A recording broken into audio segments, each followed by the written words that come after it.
আসসালামু আলাইকুম। এটিএন বাংলা ইউকের লন্ডন স্টুডিও থেকে সংবাদে স্বাগত জানাচ্ছি আমি ফেরদৌস শামা। প্রথমে জানিয়ে দিচ্ছি সংবাদ শিরোনাম।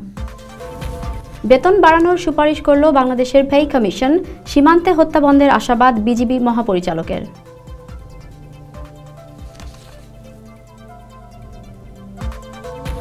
এবং এশিয়া কাপ ক্রিকেটের গুরুত্বপূর্ণ খেলায় আফ্রিদি ঝড়ে ধরাশায়ী ভারতের শিবির।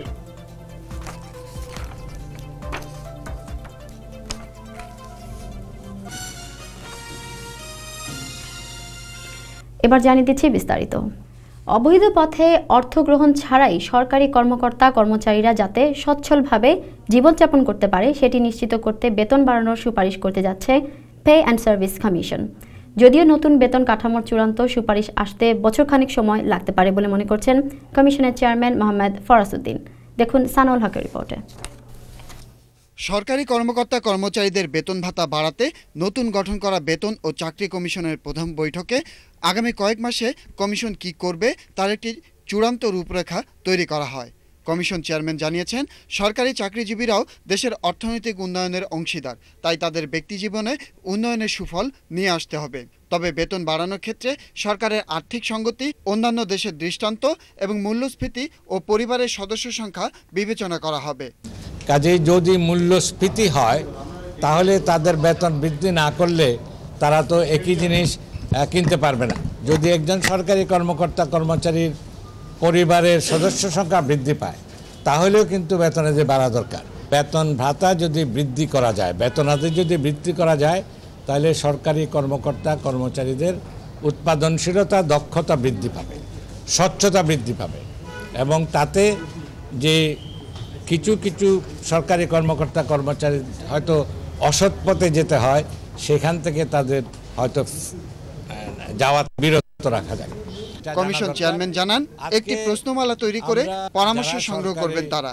এর ভিত্তিতে সময় নিয়ে একটি সুষম প্রতিবেদন তৈরি করা হবে।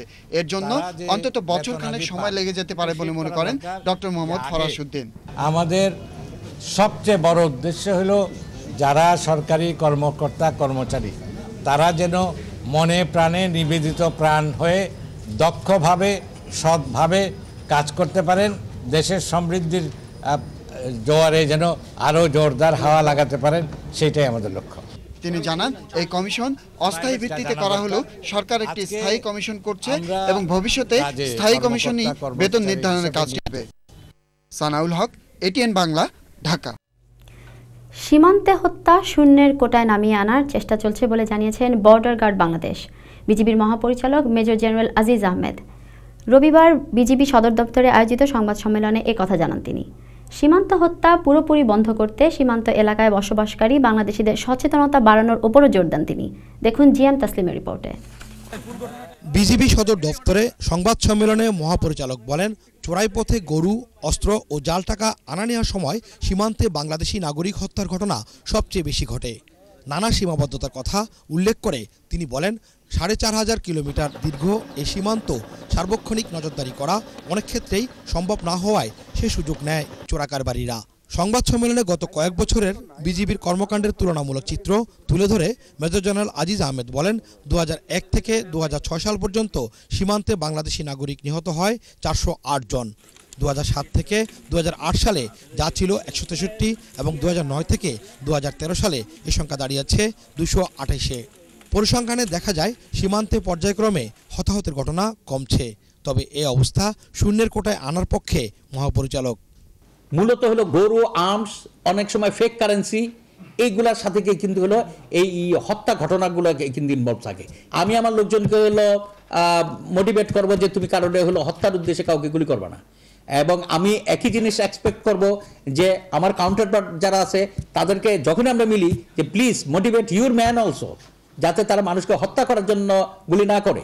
পাশাপাশি যারা হলো ভিকটিম হচ্ছে তাদেরকে হলো মোটিভেট হওয়ার প্রয়োজন আছে। বিজিবির মহাপরিচালক আরও জানান, সীমান্তের চারপাশে ভারতের লিং রোড ও কাঁটাতারের বেড়া রয়েছে, যা বাংলাদেশের নেই। আর এই কারণে সীমান্ত দিয়ে মাদক পাচার বন্ধ করা সম্ভব হচ্ছে না। তিনি আরও জানান, এবছরের জানুয়ারি ফেব্রুয়ারি মাসে ভারতে পাচারের সময় ১৪৮ নারী ও ৫৪ শিশুকে আটক করা হয়েছে। তবে এই সময় মাত্র একজন পাচারকারী বিজিবির হাতে ধরা পড়েছে। অবৈধভাবে ভারতে প্রবেশ করা ৪৯ বাংলাদেশিকে ফেব্রুয়ারি মাসে ফেরত পাঠিয়েছে ভারতীয় সীমান্ত বাহিনী। আমাদের বর্ডারে কিন্তু আমাদের কোনো হলো রিং রোড নাই, রিং রোডটা হলো জিরো লাইনের বরাবর হলো নাই। আপনি যদি ভারতেরটা দেখেন তাদের কিন্তু বর্ডারে অল থ্রো কিন্তু তাদের রিং রোড আছে। ইভেন হলো মায়ানমার তারাও কিন্তু রাস্তা তৈরি করেছে, যার প্লাস হলো তাদের হলো ফেন্সিং আছে, কাঁটাতারে বেড়া দেওয়া আছে। আমাদের না আছে কাঁটাতারে বেড়া, না আছে হলো সীমান্তের পাশ দিয়ে হলো কোনো রাস্তা। এটা হলো আমাদের সবচেয়ে বড় লিমিটেশন। দশম জাতীয় সংসদ নির্বাচনকে ঘিরে সংখ্যালঘুদের বাড়িঘরে হামলা চালানো হয়। হামলায় ক্ষতিগ্রস্ত ১৪১টি বাড়িঘর, মন্দির ও ক্লাব পুনর্নির্মাণের দায়িত্ব নিয়েছে বিজিবি। এরই মধ্যে অনেক কাজ সমাপ্ত হয়েছে এবং বাকি কাজ চলছে বলেও জানান বিজিবি মহাপরিচালক। GM Taslim, ATN Bangla, Dhaka. এবার চলে যাচ্ছে বিরতিতে, ফিরে আসছি কমিউনিটির বিভিন্ন খবর নিয়ে। আর তখন থাকছে এশিয়া কাপের উত্তেজনাপূর্ণ ম্যাচে ভারতের বিপক্ষে পাকিস্তানের রোমাঞ্চকর জয়।